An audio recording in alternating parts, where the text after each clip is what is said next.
Look, Snarl, it's nothing personal, but the shuttle only has space for 4 Dinobots. And I know you've always wanted to go fight a planet full of robot sharks and then fight a planet itself, but look, we just can't fit all of us, and we swear it has nothing to do with the fact you ditched us during the Devastator fight. It's just how it is, man.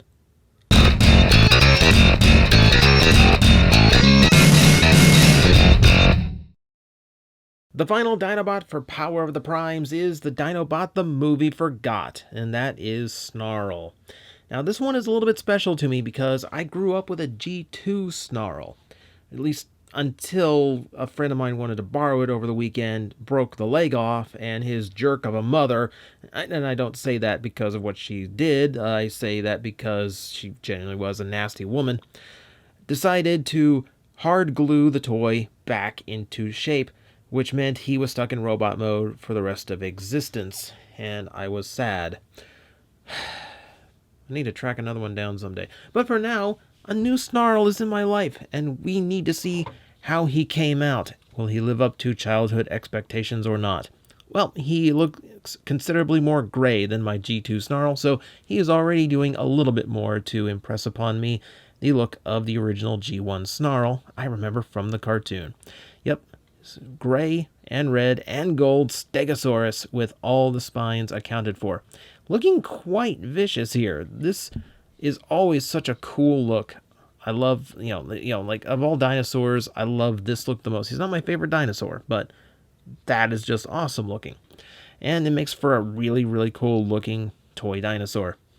Now, just like the other Dinobots, we have this translucent gold thing going on.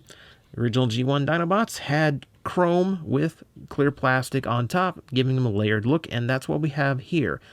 However, just like Sludge in this wave, they went and ruined the whole thing. His lower legs have been done the same way, at least the front legs have, except that's not how they were in G1. This should be the outside painted gold, not the inside, which gives it this ghostly effect that looks really strange. And they did the same thing to the hips here with silver. They did that to Sludge too, and it kind of wrecked the effect. Like, the whole point is that the gold looks inlaid with the clear plastic on top. If you paint the inside silver, it completely destroys that effect. So why would you actually do that?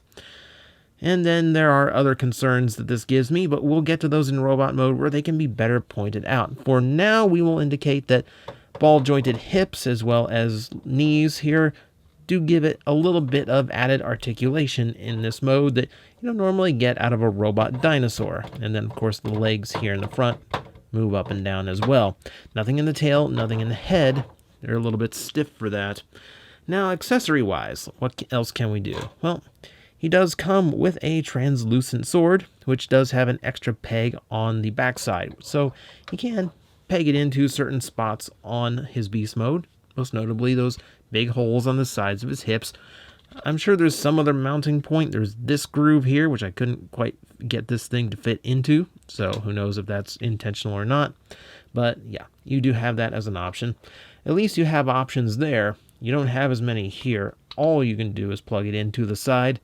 I haven't found any better mounting point, and this is a pretty terrible one. I'm not entirely sure what he's gaining with that Prime Master armor being there.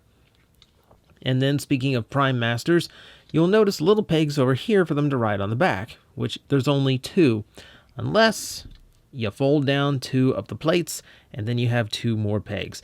That's actually rather clever. Hides them away, and, you don't ask one of the gods to ride amongst all of those big gold blades.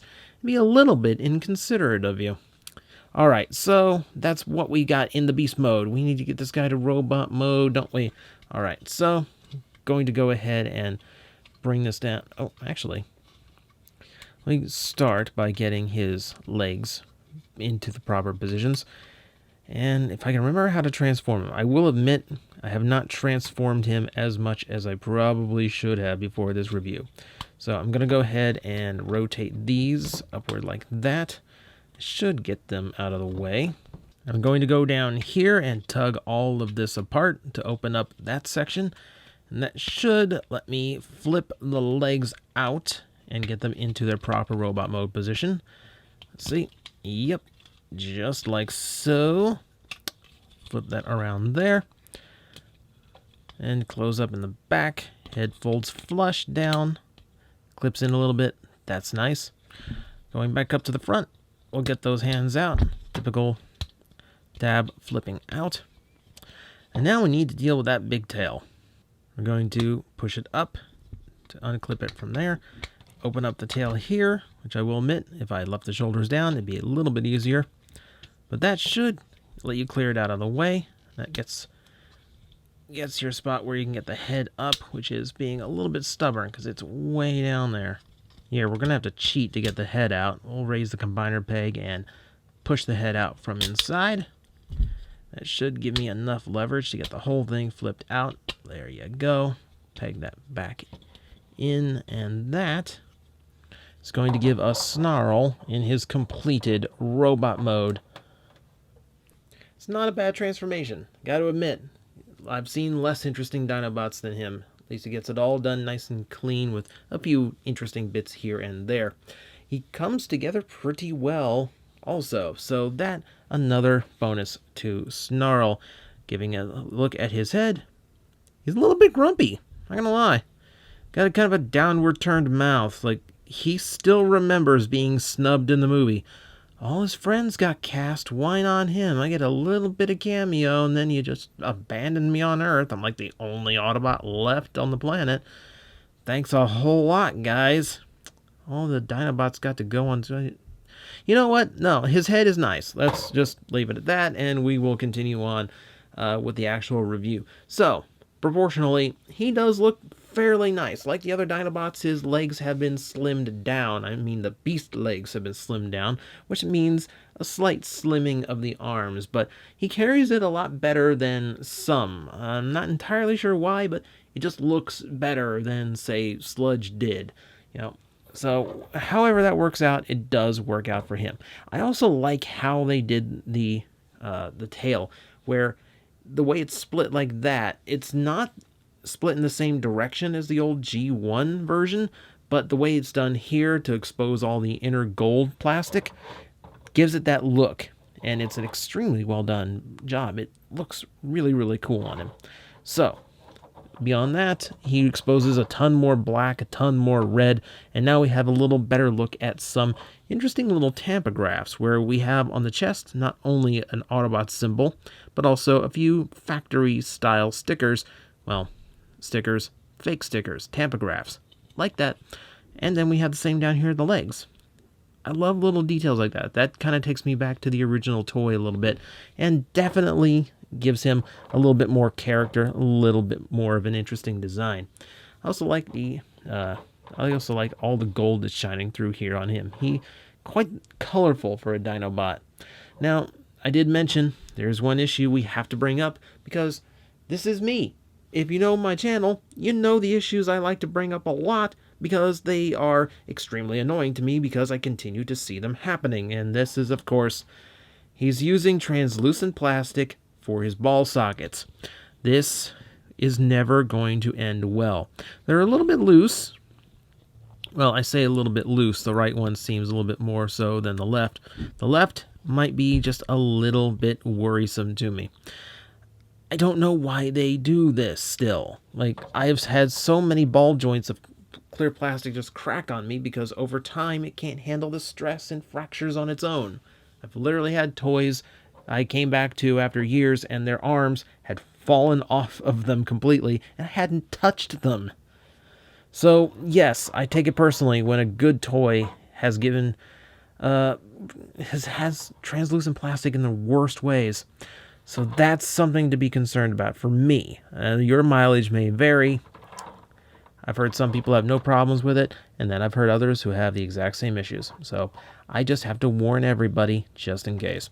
Okay, that griping aside, my personal pet peeve out of the way, what else do we have? Well, I can go ahead and give him his sword, just so we can go ahead and complete that look. And you know what's more annoying than not having swords for all the Dinobots? Having a clear sword that doesn't even look like his original. It's, well, mold-wise, yes, but that really should be red. Okay, so then there's the Prime armor, which we can use as a hand weapon, but it wants us to use as stupid chest armor. So I'm going to quickly plug it into his chest. You can see it as stupid chest armor. And then we're going to take out the little panel, which again is translucent plastic, so it looks like a data pad rather than the extra gun. I'm going to go ahead and mount it there.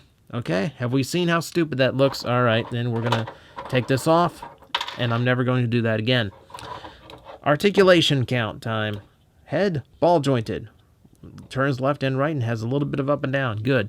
Shoulders, as we mentioned, ball jointed. Scary, but does have a decent range. The tail does kind of get in the way a little bit, but nothing too severe. 360 degrees on the bicep, 90 degree on the elbow. At the waist, full 360 degree rotation. Ball joints on the hips, nice and stiff on mine, and good range of motion. Gets stuck in a few positions, but nothing too bad. 360 on the thigh.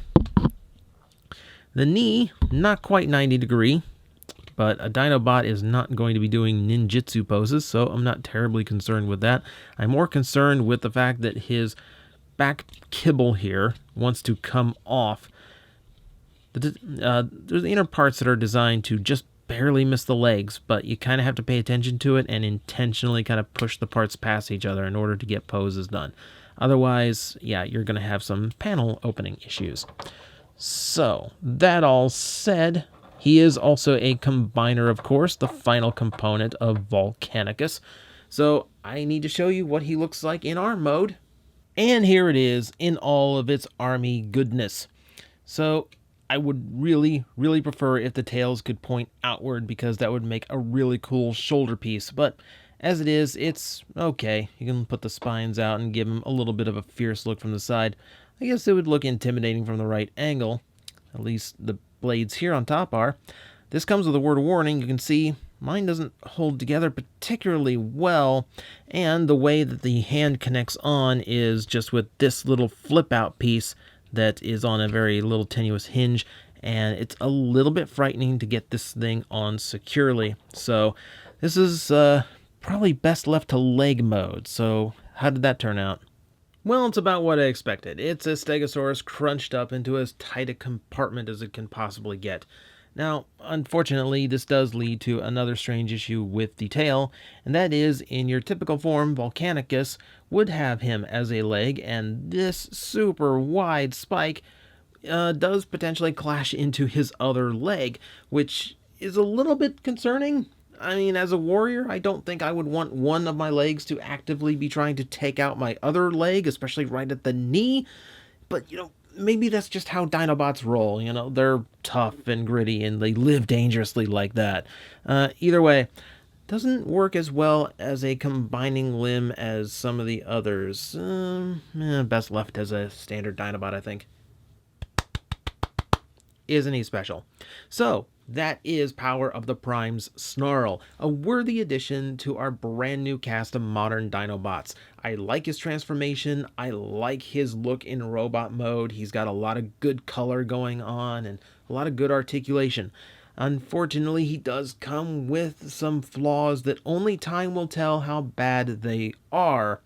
But beyond that, in a questionable leg mode, he is a very solid addition to the Dinobots, and one of my favorites in the assortment. Certainly a little bit more than Sludge, his compatriot in this wave. Yeah, definitely grab him. Don't be like the movie. Do not leave him behind.